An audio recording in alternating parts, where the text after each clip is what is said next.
It's the morning after the night before in Kennington, and the massive clean-up operation continues. The thousands of gallons of water that swamped this half-mile stretch of the A3 have now subsided. It's time to assess the damage. A huge hole dominates the scene, where part of Clapham Road collapsed near Oval Tube Station.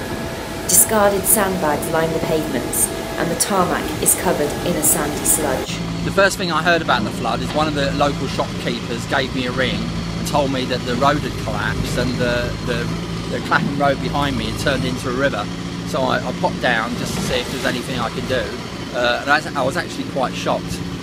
We're technically in the flood zone here, but I never expected to see this area completely underwater.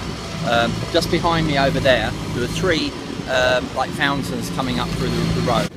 I went to talk to people. They asked them for the bag of sand because they brought a few bags of sand to help local business was more in danger. As you see, the level here is a bit low and really bit scary, but thankfully nothing happened so far. Yeah. So you were worried about your business when you first heard? Yes, because of water, and I was concerned if the water will get into the premises and the consequence of all that. The flood was caused when a 30-inch pipe carrying clean water burst around 8 p.m. Thames Water said its teams managed to cut off supply by midnight and were now focusing on getting the pipe fixed. Only one customer has reported flooding, thanks in large part to the emergency services, who worked through the night to direct water away from homes and businesses.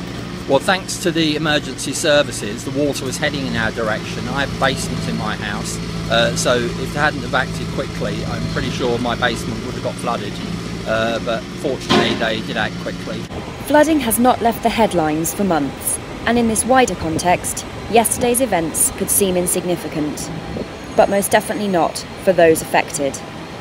This is a very minor thing compared with what some other people have put up with, but for me it was just a little bit scary, and just a reminder that we to have a little bit of sympathy for those people who are affected by floods like this. In the scheme of things, this was very minor, but it was big for us.